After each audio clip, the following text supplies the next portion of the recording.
This video is for my brothers and sisters who are still single and want to be married. You might have been trying for some time to get married, like myself. Maybe you had challenges when you were younger, when there seemed to be a lot more potential matches for you. Maybe you just were not in the right place to get married at that time. And people are on different timelines. Okay, the majority of people might marry at a certain age or within a certain age range. But then some people may not have had the opportunity to do that. Some people may have had disabilities, they might have had family crises, they might have had other blocks in their lives that got in the way. They were significant enough that they were not able to. Maybe they moved country, maybe they had financial struggles, and they had to spend all their time making enough to survive on. So there can be all kinds of reasons why people have not got married at a younger age and they're still single later on. And I just want to let you know that if this is you, then don't let people make you feel that your worth is dependent on your marital status. That just because you are single, you don't have any worth, or that proves that you don't have any value. Because marriage is a blessing, it's a risk. It's not a badge of worth at all. There are people, really terrible people in the world today, and I can think of lots of them at the top of my head, but I'm not going to name them. But there are lots of people who are absolutely awful, terrible people, yet they have got married. And there are lots of people that got married just because they were pressured to settle down, and they now are absolutely miserable and they think that their lives before marriage was a lot better. So, if you value your peace of mind and you want to make a right decision, and you can, you really listen to your gut instincts and your intuition, and you pray for guidance, and that all of these things have not led you yet to the right person, just be patient, because it doesn't mean that it will never happen. And I just want to give you some hope, because sometimes I get quite down about this subject as well, especially when I see people my age who have kids, or they're married and settled down, and I feel very happy for them, honestly. Wallahi, I feel so happy for people that are married and settled with children. And I always, even when I'm walking around in the park and I see little kids, I make dua for them, because it comes out from me naturally. So it's not that I get jealous, but it's just that you feel that, okay, maybe I'm lagging behind on the timelines, but it's okay. This is the era that we live in. Yes, 10-15 years ago, things were a lot easier. People used to get married a lot easier, and they used to stay in those marriages, and that was a culture back then. But things have changed, and things have changed so rapidly that it can be hard to keep up with the times, honestly.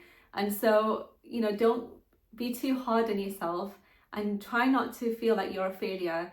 You can go back and you can self-reflect, and you can think about things, and if you feel that maybe you have missed an opportunity or something, then you can go and self-reflect and maybe reopen that opportunity if possible. For example, if you had a potential person who you could have married, you can still reach out to that person and see if they're still available, if you think that maybe there was a lapse of judgment or something like this.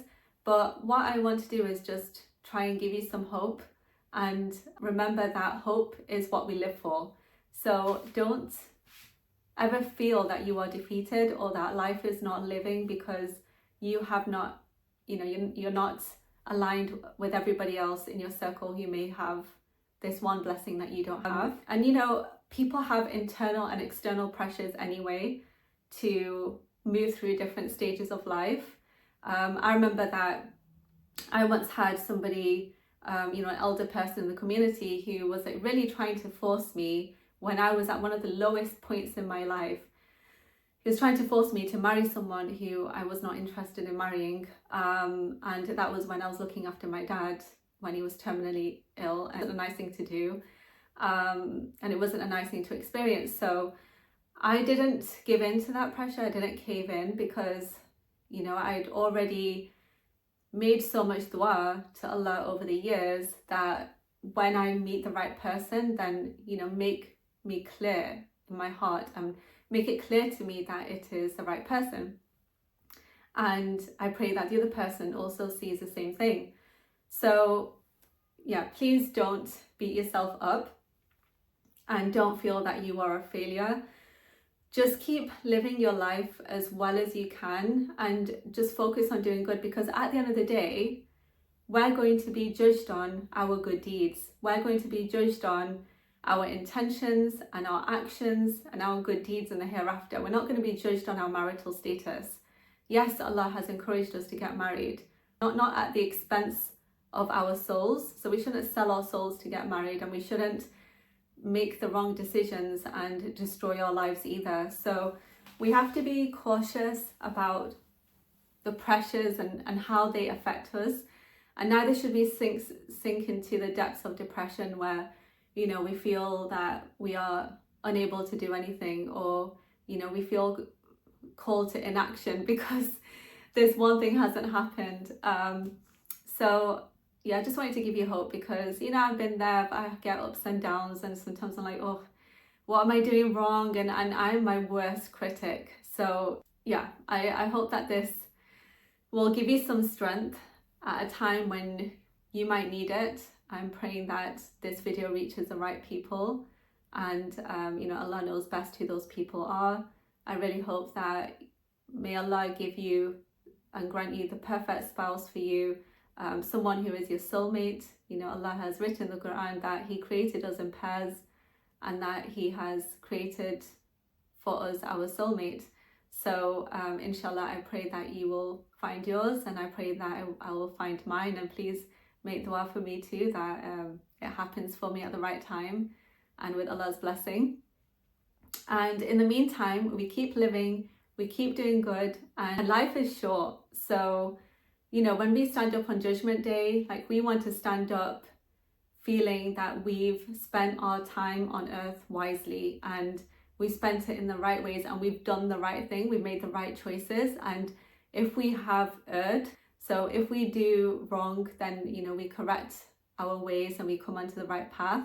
So if you're wronging anybody in your family, if, you know, you're speaking a harsh word, if, you know, whatever it is that you're doing that you might be feeling can block blessings, or that may be counting towards sins on the Day of Judgment, then, you know, we can fix those things. But on the other, I also want to balance this out by saying, you know, Allah has written the Qur'an in perfect balance, and there's so much balance in the Qur'an, like night and day mentioned equal number of times and all of these things. So equally, as much as we can improve ourselves, equally we need to be kind to ourselves as well. And we shouldn't just be criticizing ourselves constantly and feeling that we have to constantly work on ourselves and constantly improve on ourselves. And once we become better people, then only then we will get the right person to marry. Maybe the fact that you're not married is a sign that Allah has saved you from the wrong type of person who could have destroyed your life. You know, it could be that you've been saved from some terrible situations and some terrible marriages. And I mean, I know that I have been several times.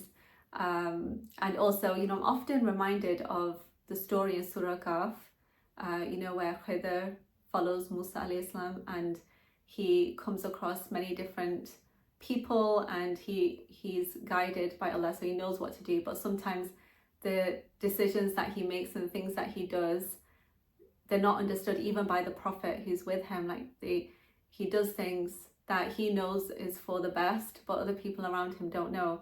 So sometimes you might be making decisions that even to you intuitively know that, you know, you shouldn't be marrying that person, but maybe it's hard for you to explain to other people who are really invested in you getting married that why you're making that decision. But definitely trust your gut instincts, and, you know, you've put your trust in Allah, then just be strong in the decisions that you make and have that courage to keep living, become the best version of yourself, and remain happy and hopeful and jolly, and see life as a blessing, because this is a huge blessing. We're very blessed to have been sent here, and, you know, to have all the opportunities that we do, and to have choices in our everyday lives, choices that, you know, of what to eat, of what to do. I hope this helps, and remember, good things come to those who wait patiently. And Allah says, find help in patience and prayer, says this in the Qur'an. So don't forget, Allah is watching over you. He is there for you. He will find a way out for you. He'll find a solution for you. So don't give up. Keep enjoying life. Keep being your best self, and everything will fall into place, inshallah. If you like this reminder, feel free to share it with others, and do give it a like as well down below. And if you have any comments, then you can feel free to share them. Try and be kind. And inshallah, I'll see you in the next video. Bye bye.